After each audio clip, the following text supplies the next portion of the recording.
A lot of people are now not willing to pay to a therapist because AI is so cheap.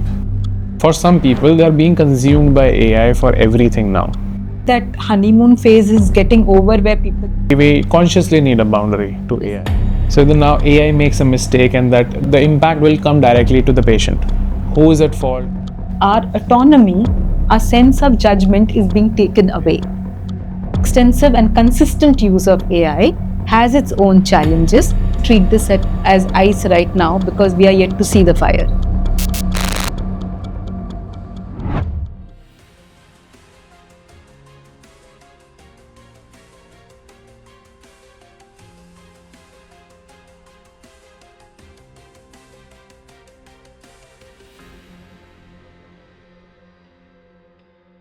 Hello and welcome to the Gut Feel Show, Suniti ma'am. How are you doing? Thank you. I'm fine, Prranav. Very good. Lovely to see you. Suniti ma'am is a partner at Alaya Legal, right? For how many years now? We started in 2003. Wow. So, those That's many a long years. time. So we'll talk about the new change in everyone's life, which is AI, and how it is impacting the legal aspect of things. A lot of things have been changed. I've never heard about the impact on legalities and things that are very, very critical, because a lot of things are happening with AI and we don't know the nitty-gritties, we don't know the details, we don't know the background story. So tell me something about let's start with your understanding about AI in the last, let's say 5 years. So does it help to know that first the nitty-gritties are we are still discovering? Does it help? Okay. And that AI is not new. It was being used for computational purposes since in the 50s, mid-50s itself. But the difference is, and it's a differentiator, the big difference is that it was only used to compute what a human was doing, but much faster. But now it is well beyond computing. It is well beyond just generating. It is about also taking decisions on its own, right? So let's put that aside for a moment and see how it affects us. Let's take something more relatable, let's say about work. So we all are talking about AI, how AI is affecting our lives and what it is doing. But let's understand what is AI. AI is not one single box called AI, right? It's a cycle. It starts from somebody coming up with lots of data. When I say lots, I mean lots and lots of data from where patterns are derived. Then you have something called, the model design. And then somebody develops a tool around it, right? And then somebody actually uses the tool, deploys the tool. And then there are users like you and me, right? Now the question is, so you see the whole cycle is there. So when we talk of AI, we are talking about in this entire ecosystem, who is sitting where and where it is being impacted. So there aren't any straight answers to the fact that, okay, how it is impacting, because it depends. Are you asking somebody who's designing, developing data, putting the data there? Or are you asking someone who's deploying it? Or are you asking a user? Or even better, are you asking, let's say, to the management, how is AI impacting and what are you doing about it? Right? At each level, there is a sense, there is a responsibility, there is a role to play. So it depends at which level we are talking about. So when you talk about us, as in law, from our perspective, we are mostly users. So let's take the simplest of examples when we do research. Research is something everybody knows. In fact, there are many times clients will have AI responses, and they are kind enough to let us know that, these are responses from AI. May we request you to simply validate it? Probably they think that they may have saved some time, some lawyer time. But the point here is what probably we are missing out is that the responses that you will get will be dependent on the questions you ask, right?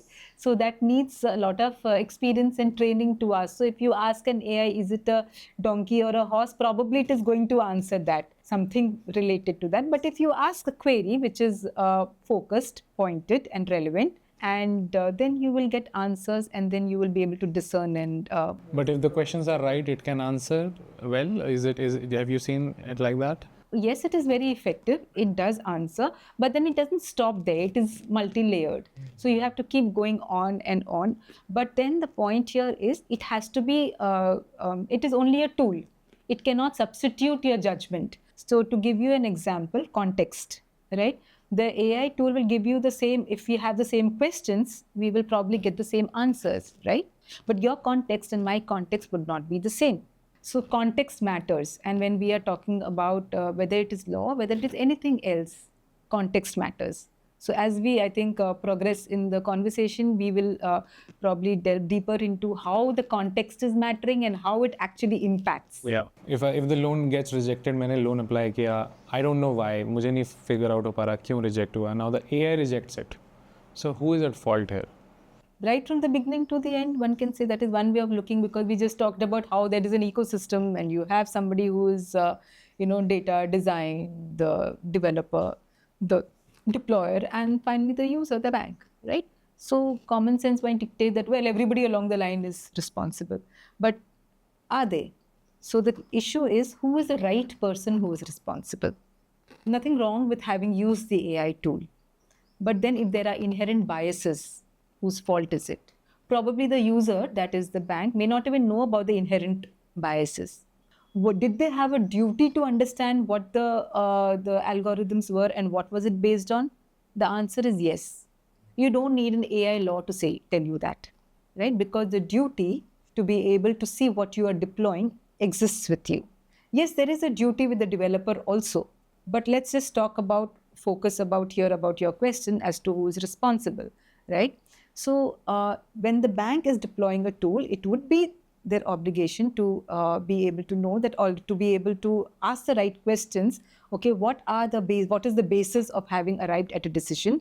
And more importantly, is there a correct check or a monitoring there? Is there a human person sitting somewhere who is making a judgment call and saying that, all right, this is what the AI is saying, fine, this is what I have verified, and this is what my decision making is. So the AI tool is not intended, or is not, if you're relying for it to make a decision, there is a challenge. But if you're using it as a tool to be able to help you make that decision, to my mind, that is a whole different thing. So the real answer lies as to how exactly it was used. In your example where you said that there was no intervention. So clearly somewhere along in the entire process, the judgment was not made, right? The decision making was not made, which ought to have been made. So the question is, who ought to have made that decision? Who was supposed to make that decision? Who had control over that decision? Better word. The one owing the AI, the one who So the point here is, yes. Yeah, who owns the AI who is responding? Because now they are also using third-party companies for AI. So it's very difficult to understand where is the response coming from, or who is the person that I should approach. I used the AI, right?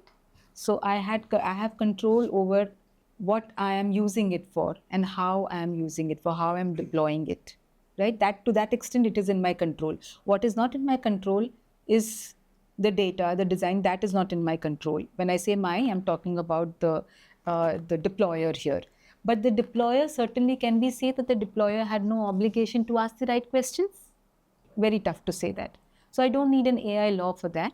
All I need is to ask ourselves as to whose responsibility was there, who had control at that point in time, or who ought to have exercised that control at that point in time to be able to take a decision as to how either to use the tool, to deploy the tool, and when we shift to, let's say, users, how it is to be used. We can talk about that also subsequently as to what happens in the hands of the user. So we talked about in the hands of the deployer, that is, in this case, it would be the bank. And yeah. But as an applicant, what do I do now? What should I be doing? Ask the right questions. To the person who is the representative of the bank. Yes, ask the right questions to answer the basis on which your loan was rejected. They would need to give you a basis as to A, B, C, this is the basis, right? So ask the right questions. So those questions matter. because you cannot Those just... questions matter, and I think what we need to know is you don't need something called necessarily an AI law. What we need to do is at any given point in time, ask the right questions and to see who was in that position, who had control or who ought to have had control to be able to address a few things. So that is really the crux of the matter. It's not like कि मैंने AI use किया, you've used an AI and here is the liability. It wouldn't really work like that. We have to break it down to see it each But for level an in that applicant, it is very difficult to understand because, for example, 3 companies are building that, making it. Who is the stakeholder that maybe they will bounce it off onto each other, that they start blame game? Yes, that's possible.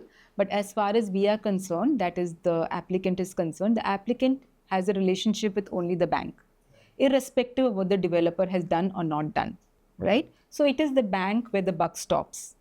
Yes, the bank may have recourse, that's a separate issue.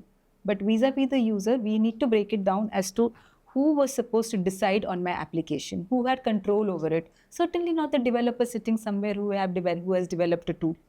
Certainly not that. It has to be my lender or my prospective lender. So it was the lender's job to have taken its precautions, whether or not a statute exists or not, to be able to take those precautions.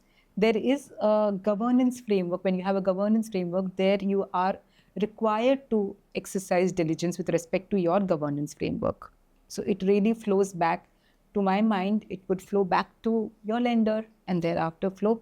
It is between the lender and the tool they've used, the deployer, and their contract, what the contract says. Because if there is a problem जो developer ने किया है, for example, developer did something wrong, the code is working wrong, the AI is working wrong. So it is between the developer, the company that has built the AI, and the bank. The fight is between them. So, okay, so you are basically asking that what should the question be? Now, as far as the applicant is concerned, can it really realistically ask the developer that, listen, why did you do this? You built this code in this manner because of which this happened? No. Yeah. It is, as far as the applicant is concerned, it goes straight back only to the lender. So, to my mind, when we are talking of AI, it's important to understand who we are talking about in this entire ecosystem, because there is an entire chain. It's a life cycle, right? And then after that, also after deployment, also there is something called monitoring, right, and review. So we have to figure out as to where it sits in this entire chain, and then ask the. Now even doctors are using AI to diagnose patients, right? So Yes. in that case, if the AI goes wrong, what happens? Who is to be blamed? Because now AI is almost everywhere. We know 65% of Indians are already all into AI. All of us are using it. Then we are quick adapters, I must say, aren't we? So now even if a place which is a very high stake job like a doctor's, so then now AI makes a mistake and that the impact will come directly to the patient. Who is at fault? How do you figure that out now? Because now the AI told the doctor to do so. So what happens now? See, when we talk of, again, AI, we are looking at it as AI. But the point here is, what exactly did the AI do? Did the AI give you an erroneous report? What exactly did the AI do? Number one, that is important. Number two, whether or not an AI tool has been used or not used, over which the doctor had control or no control. Let's understand, did the doctor have a duty of care? Am I supposed to, on the basis of some test, say that, okay, A, B, C factors are there and therefore this is the disease I diagnose? Is there a concept of clinical examination? Does the doctor have a duty of care to actually see the patient and say that, all right, yes, all this is there? You remember we talked about context in your first question. Context. Yeah. So who applies the context? If it was an AI tool which had to give all the questions, had to diagnose and do the treatment, did I need a doctor? I would have done it myself, right? But you do need a doctor. Why are you going to the doctor? So that the doctor is able to exercise his judgment in the context. And the context is the clinical examination here. But yes, I do understand this could be sweeping and may not apply to all instances. So we go back to that original point, that is, ask the question, as to who had control or who is in a position to control the outcome. So if, let us say, the hospital was in a position, right, by asking the right questions before deploying the tool, to my mind, it flows right back to the hospital, irrespective of the deployment of the tool, because you chose to use it without asking these questions. But if there is a mistake that happened, can the doctor or the hospital say that AI told us so? It depends on the context, but generally I would say that it's very difficult to believe, no? Yeah. That you have the patient, you have, but that's what we are there for, humans, to be able to exercise a judgment. So if we are transferring our judgment making to our machine, that's a big question mark. See, it's one thing to say, yes, now you will be tempted to ask about agentic and this, where autonomous decisions are being taken and all that. The point is, if the decision is with respect to a process and ultimately not affecting the quality of the judgment, is one category. But it's a category where, of course, you will argue that right from the beginning to the end, if you have biases inbuilt, it is very difficult to gauge at the end of it whether the decision making was correct or not. But certainly what you can distinguish is there are certain things called, there will be processes, there will be certain times where there's a decision making involved at every step of the way. So one has to go back at which step we are falling, in, let's say, when you talk about deployment, the data, right? It starts from the data. So was the inquiry made at that level? So those questions are important. But vis-a-vis the patient, one would always, the first recourse is, was the decision making done with the process followed by at the doctor level?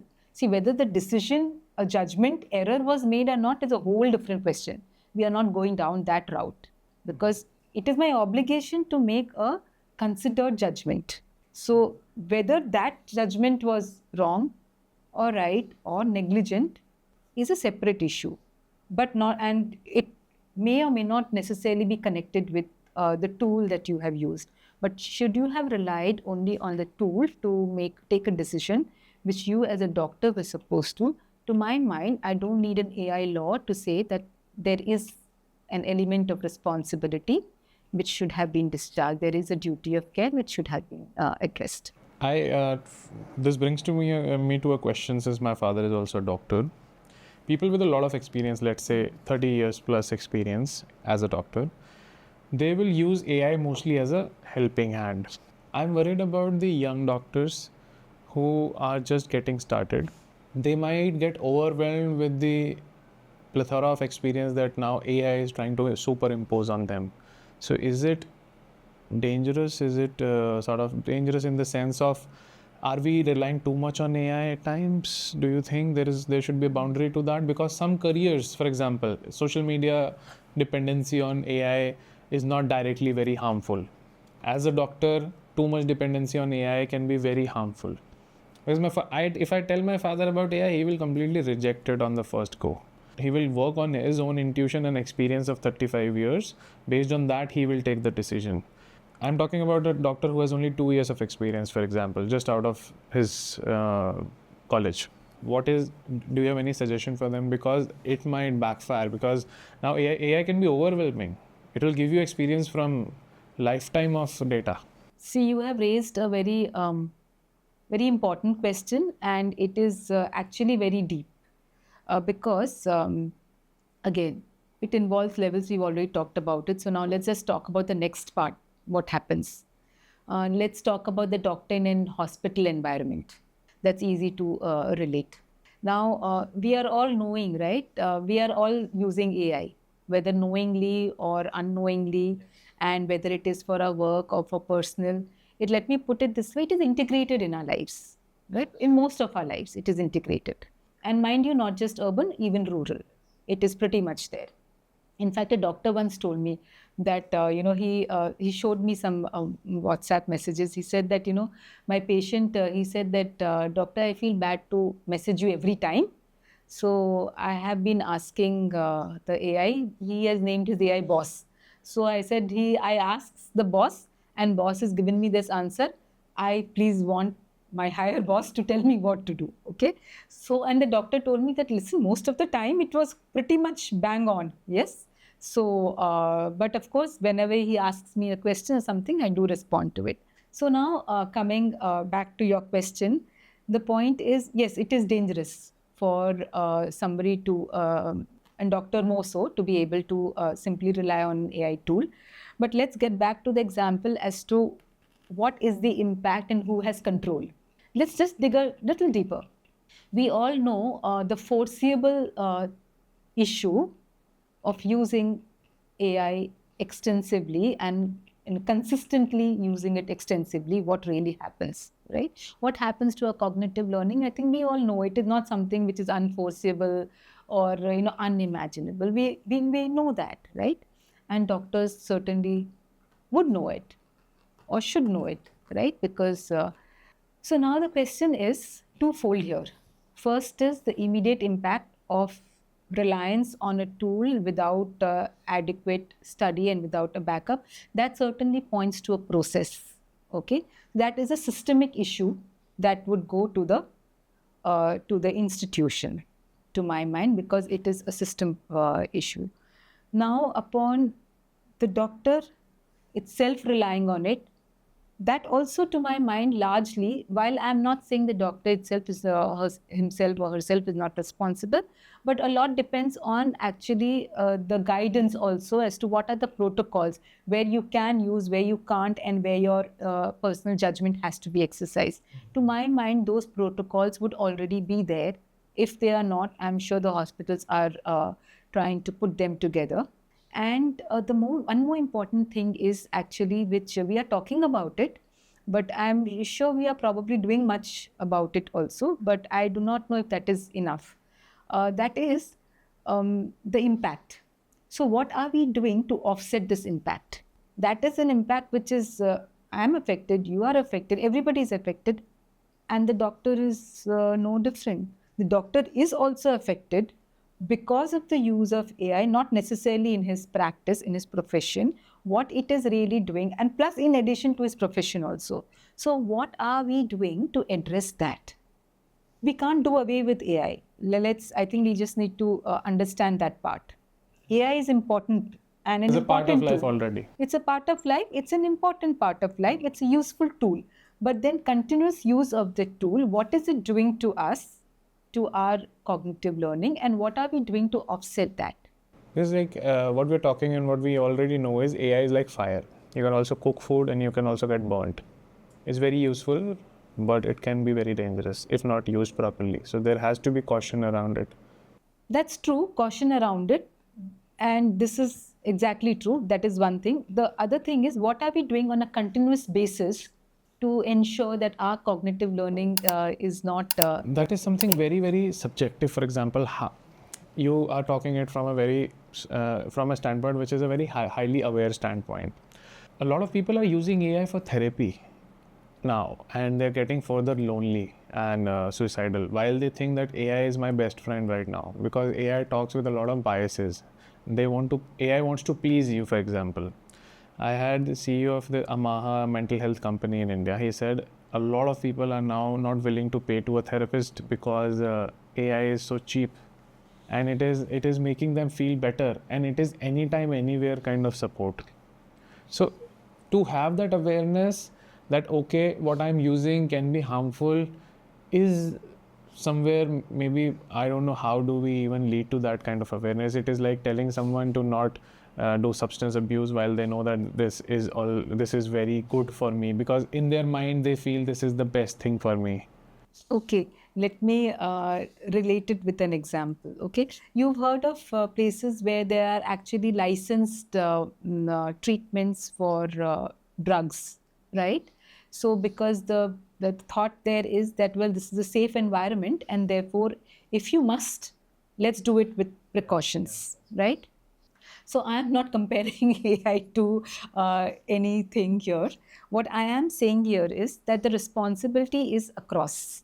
It is, you're right, if the user itself knew that this is what is happening, then probably in the first instance, this is likely the learning impairment that might be happening is restricted or not happening.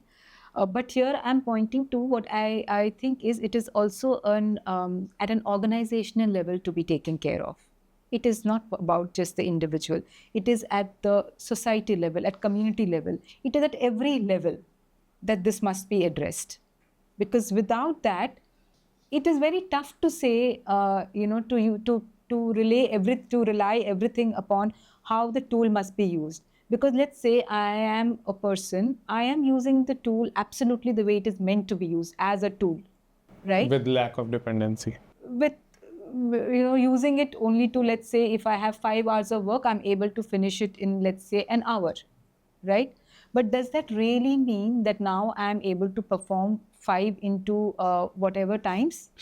That's not true, right? And if I continue like this, continuous consistent use, is it going to have an impact? The one time that and the each time that I'm using it fine. But I'm talking about the consistently when I'm doing a practice, what is it doing to me? But what you're talking is very high conscious. Like, it is about being aware about what is this for me. A lot of young people right now, they anyways love instant gratification, and AI is the best thing to have. Instant gratification is immediate answers. It gets you immediate answers. So now what happens is I stop thinking and processing, and I now trust AI beyond myself. What you're talking about is not trusting AI more than yourself, but using it as a tool to reduce, just to save time. Let's say you're using it very consciously. But to a generation that is watching this, what is your message that they should be cautious about? Because a lot of us, you should, if you think from their point of view, I want you to think from a common man's point of view, not as a lawyer right now. If I'm getting consumed by AI, it's the other way around. You are consuming AI for your benefit, but for some people, they are being consumed by AI for everything now. They have submitted themselves to AI. For example, for even social media campaigns that are now generated through chat GPT, it is all AI now. Like, people are not putting their head into anything. So do you have any sort of a framework or a thought about it? Because, or maybe if you can highlight some dangers of it, because people understand with fear more, and as a lawyer you can highlight that fear. See, what I can say is, if you are feeling that AI is fire, right? Let's start from there. Then I would say, please treat this as ice right now, because we are yet to see the fire.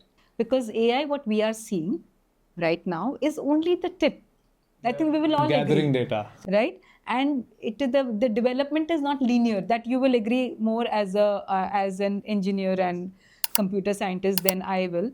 You will know it is not linear. It is from all angles. So what is going to happen, I do not know. But what I do know is that whatever is happening, the responsibility of use is across.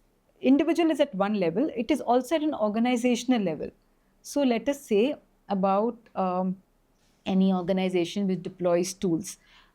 To my mind, that organization has a responsibility to see the tools that it is deploying, how it is affecting the health of its employees. Let me give you a very relatable example. You know that people used to have this issue with the elbow using this thing, computers and all that. And you must be knowing there are cases and settlements because the office did not provide those suitable, chairs and this thing. So that was physical, right? Now same thing is happening, but it is here, right? It's an invisible level. So now the question is, do I need an AI law to say that we need to be careful? The legal framework is already there. There is a duty of care, right, that the employer has to the employee. And there is also a governance guardrail in the form of the duties of directors and the Companies Act. Okay, they also have a responsibility towards the employees. All right. So when you are deploying the tools, is it not your responsibility to see how it is to be used responsibly? And even after using responsibly, if there is going to be an impact, which we know that there is going to be an impact, consistent use, it is not unforeseeable. And I'm using the word unforeseeable pretty much deliberately because it is something you can foresee. Okay. Do you or do you not have a duty to take care? So you are saying that the company has the obligation Do you think companies have to take care of their employees? Let me ask you, does the company have an obligation to provide a safe environment for its employees? Yeah. So does the company have to ensure that working method, the processes that they're required to follow, do you think that forms part of the working environment? It does. It does. It does. But what my question is, do companies take it seriously? See, I would not blame the companies and say they're not taking it seriously. I think it is more about being alive and aware that yes, this issue is there, and let's have a framework around it. Because there are many other, impact. There is a lot more impact. For instance, the use of the tool is actually impacting in how one thinks and how one conducts business, right? So there are other things one is grappling with. So I'm not saying that this is intentional or neglected, knowingly. But the point I'm making is that there is an obligation. So there is an obligation to, there is a duty of care also, apart from the legal obligation. So it is time, certainly, to have a framework, because the liability, it's not just about the liability part, apart from the fact that yes, liability does flow to the directors. That I am not getting into that part right now. But what I am getting into certainly is that if we are all clear that there is a duty of care, just like we talked about the physical things, I think it is time to acknowledge that this is the extensive and consistent use of AI has its own challenges, and we must find a way to be able to integrate it. And we cannot leave it to the fact that, okay, it is for the employee to take care. As far as we are concerned, if with using AI, if we can do with one person, I don't need n number of people, that thought process would need to evolve from there. That part is, I think that's clear. Tell me something. If I make a campaign, if someone in social media is making a campaign using Chat GPT or any AI, for example, do I own that now, or does OpenAI own that campaign? Who's the owner? Because I used a help. Okay, there are too many concepts here. First is that when you use the AI, okay, let me give you a parallel example. You walk into a shop, right, to buy something. There is an implied understanding. You pay this money and this product becomes yours. You come home and you're happy with it, right? But now there is a let's say there is a design, okay, something which has been there is already registered, and are you free to copy the design, the intellectual property in it? Or let us say when you wear a novel fabric, okay, the way it is made, you buy the fabric, but do you have the right to in the way the technology involved in making that fabric? That is very clear. You're saying no, right? So now let's apply this to AI. What is happening in AI? I am using a tool. I'm outsourcing my sort of a part of my job to AI now. So what are you doing? Are we simply saying that, listen, I want a cat? A cat comes. No, I want pointed ears. Point. No, I want it to be looking this way. So is it assisting you, or is it simply doing your task for you? Is it generated or assisted? Assisted. So there is a difference. There are guidelines, in fact, about whether it is assisting or it is generating for you. If it is generating for you, it couldn't be yours. If it is assisting and your judgment has gone into it, your skill has gone into it, so you have put in the the effort in it, it is yours. But having said that, AI is also generating today. it is generating, but is it generating based on your specific skill and judgment? It is doing both. It depends. So It's taking inputs, doing its own understanding. and it would depend. It will be case by case basis. On one occasion you may use it like that, and another you may not use it like that, right? That is one aspect of it. The other aspect, and an important aspect, is what does the contract say? So you might say, what contract? I don't have to sign anything. I just go sign in and I'm using it. What contract are you talking about? I saw no contract over there. there is something called shrink and wrap. It is the common language, but the point is you will always find something written there, in some you will invariably find a hyperlink that is something written there. You click over there and there is this whole terms and conditions. And by the way, you're supposed to click on something like I agree, right? And it is saying that you please read my terms and conditions when you agree. So we don't, because we are conditioned to think that it is part of the process. I barely have time to just make the payment through my card or whatever it is, leave alone read this 20 pages. And plus, I have to anyways still use it. I have to use it. So what the hell, let me just proceed, because frankly, I just need to go. But no, please read it. Please take the time to read it, because it does specify. And it's not just about that, the terms and conditions of the usage of the AI tool, but it is also dependent on what your contract with your employer says. Because there will be some things which may be, please don't expect to find, this is a general thing, please don't expect to find the word AI necessarily. Even without the use of the term AI, it is very much embedded. So for instance, our act talked about computer generated for a long time. AI is also computer generated. It's just that the context was different. It was more about what we were doing as humans. When it was generated by a computer, it was called computer generated. But well, AI also fits right into that.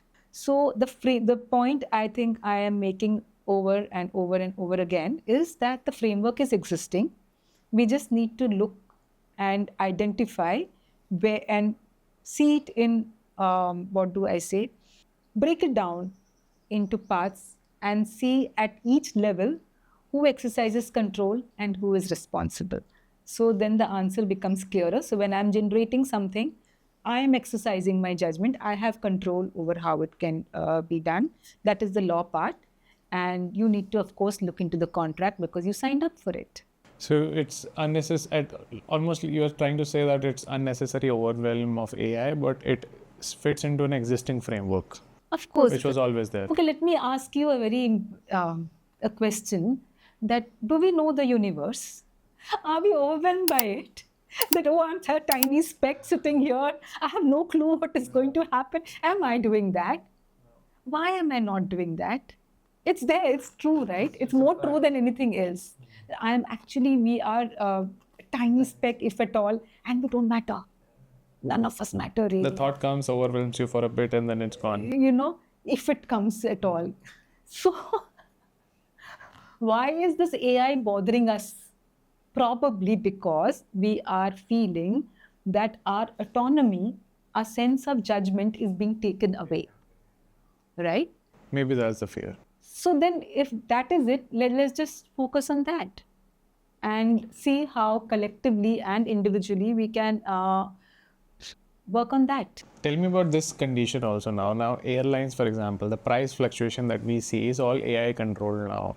How is that happening? Like now 3 airlines, they don't speak to each other, but once AI is, the price adjustments are happening. And is it a crime like now even using AI to read other person's prices and now to lowering your own prices?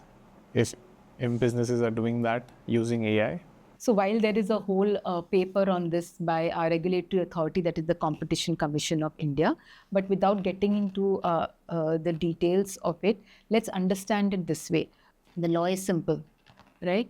That should you collude, with talking, without talking, with giving, signaling, or if that is there that you have used, there is, you have engaged in something which is unfair and unfair trade practice, and you fall within a certain, there is a framework around it. There is also a framework around the fact if you are engaging in practices which is causing some appreciable adverse effect in the market, right? These concepts are very much there. Now the question is, a tool is doing it. So the next question here is, in this entire chain, remember we talked about the data, the design, the deployer, and the user. So here we are talking about the deployer. So if we, the point here is, when the company is deploying the tool, do they or do they not know the purpose for which it is deployed? So if you can fit this into the existing framework, yes, Why not? So let's for a moment just see at each stage. You can't go back and say, I didn't do this. This was the person sitting there made the tool, and therefore you deployed it for these very features, for this very purpose. That is one way. Sometimes you might say, no, this is the unintended effect. All right, great. But did you know that this would be the unintended effect? They know it. If you know about the unintended effect, what are you doing How to about prove it when everyone is doing it? Blinkit is doing it for Zepto. Everyone is comparing prices, making prices better, so the sales go higher. And they are all using AI to read those prices, and they're doing it in the back end. No one even gets to see it. Like they're not manually opening the site and reading and noting the prices. It's all happening server to server. I can understand your next question will be the server is located elsewhere. So where is the jurisdiction? But the system is here. The computer system is widely worded in our Information Technology Act. That is technicality aside. But the point is, again, we go back to the basics. When you deploy something, you are deploying it for a purpose. And you can argue and say that this is unintended purpose or whatever that's the case may be, but you do know this is the fallout, and you do know, logically speaking, what this is leading to. So when you and now in this situation, you talk about actually an interesting point, that who has to prove it? You said that it is very difficult to prove it. So now what happens in such a situation? There is an exception, that if you have no way, there is no way for me to have knowledge, the burden of proof is with someone who should be having that knowledge or who has that knowledge. Yeah. So it is for them to be able to, bring out the answers, but it is for us to ask the right questions.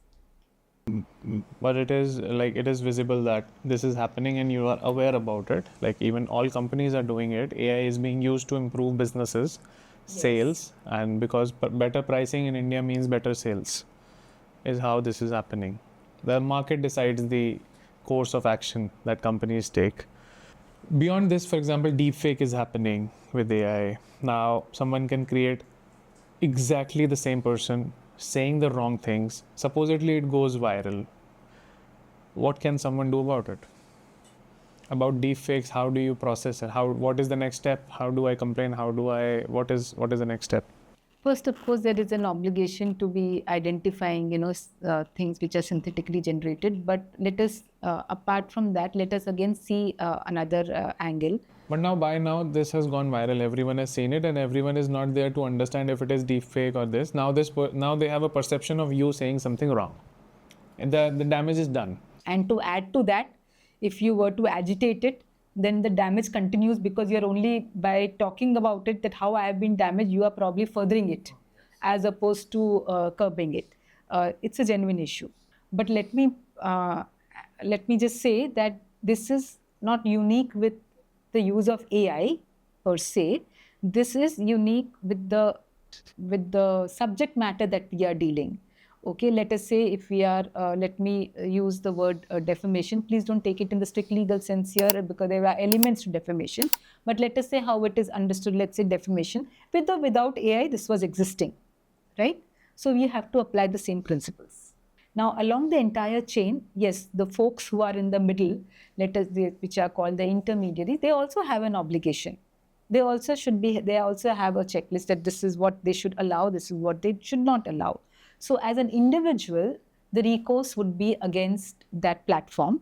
Now, the recourse to the individual becomes tough, because you may not be able to trace the individual, and you may not have the resources to be able to trace the individual. So that becomes an issue. But what is important is, when there is something, the content is, let's say, unlawful, unauthorized, the recourse one would be having is to require it to be pulled down. Okay, because I'm not saying please don't find recourse against the individual and agitated, but sometimes you might find that in the particular context, that option may not be a great one, because you are only enabling the spread of that information more.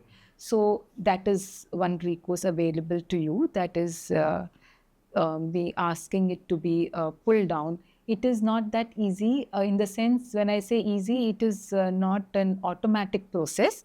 But nowadays, the companies are, the search engines are, they are sensitive and aware of this. They are getting better at it. So you are able to make an application, and it does have impact. Even Meta is removing bot users, and a lot of these things are happening. So and we like we all know that there are search engines which are apart from the popular ones that are much improved in this. So yes. So again, you go back to the key point is about asking the right questions and being a little more aware, because whatever we are seeing it today will be multiplying multifold. So when it is multiplying, I have my last question for you, which is the impact of AI in the cognitive part of mind. How is it impacting the learning part of humans right now, and for the generations to come now? At work, for example, how is AI impacting that? Okay, I'll give you one example and then you can draw your conclusions. That I actually received a message from a client to say that, I'm sorry, I'm unable to give this input right now because there is a flare and, so and so tool is not working. Now, it took me a little while to understand what could that be, because I was simply asking for facts. I was not asking for something, which you needed to use any tool to my mind. But without digging any deeper, I did realize that, all right, so the tool was used extensively, even to a point that among the X number of folders that you have, to pull out and to be able to make it available. That was one that is one example. Then we have examples about, there is this interesting thing which we would do is, many times you will get a research where you will say that, the disclaimer is that this is from AI assisted, which is all fine. There is no harm in using AI. In fact, it is good. It reduces the time spent. But then again, are the right questions asked? So I don't think that responsibility goes away, no matter how extensively you use or you do not use. Whether or not you have exercised your judgment, and exercising judgment wrongly, nothing can be done. And frankly, AI may or may not have much to do with it. But have you exercised? But as I say this, I'm pretty much conscious that in due course, judgment calls would be taken, if they are not already, not just for process-driven things, but actually things which require judgment. Okay, so that is there. But coming back to your cognitive learning part, yes, this is an issue. It is impacting. One is able to see that how it is impacting. Sometimes there is a tendency to even run past the simplest of things with AI, but the context gets missed out. So yes, that is a real issue. But I would not say it is something alarming or crazy. Again, we go back to, there is nothing to be alarmed about it. We need to be aware, and we then need to now take steps to ensure that what are we doing to offset it. It goes back to that. It's like pollution. You wear a mask, you do other things you are doing, right? Who does it? No one does it. That is my point. Like, even if the pollution is, then people don't wear masks, and even if people know that AI is getting addictive because it is giving you too much of dopamine, because it is just getting you what you want within seconds. So when it becomes addictive, you need to upgrade your personality to be able to use AI better, I think, because otherwise, like, we are taking it for granted that people are aware enough to even wear a mask for pollution, but people don't. Okay, I take your point. You're right there. But now at the employer level, now I think that honeymoon phase is getting over, where the employer is very excited, my work is getting done so fast. They are realizing that this work getting done fast is creating, has its own issues. So that part is there. So, and now they need to just recognize that there is also an obligation, apart from, of course, the obvious obligation of, having the sense of responsibility. There is a legal obligation for them to have a framework so that the one is able to offset the challenges that are already presented and will continue to present on account of consistent and excessive use of AI. So you have to be cautious. So AI is good, AI is beneficial, but we have to be more aware when we use AI. With just about anything. Not just about anything, but I think Water is good, but you have plenty of it, and I do not know if our kidneys will say the same thing. correct. But we don't see any physical damage of using AI, so we find it there's further lack of awareness which are not visible. For example, like having too much of water will give me a physical reaction immediately. There will be something in your body that will tell you कि कुछ गड़बड़ हो गया. So body is very good at telling these things, but the mind is slightly like you have to have a well-aware mind to tell you that something wrong is happening. Please stop. Till the time that Because wrong body is starts way seeming more to be right. because body is way more intelligent than the That mind. is true. That is Way absolutely more true. intelligent. So coming back, I think it would require organizations, communities, homes at every level, because you are absolutely right. If the individual themselves knew at that relevant point in time, one may not have reached that stage. Sometimes we do need help. But we need a boundary to that. We consciously need a boundary to Yes, AI. of course. It's a very good tool, but we need a boundary. Boundary in the sense that like you have a certain way of using. Yes, boundary is absolutely essential. You need the boundary. And my point here is even with the boundaries, when you use it, there is an impact, consistent use of it. So it is at both levels. The boundary plus the consistent use of it. I think they need to be looked at together. And I'm worried about the part where you said this is just ice. Fire is yet to come. So we'll see about it.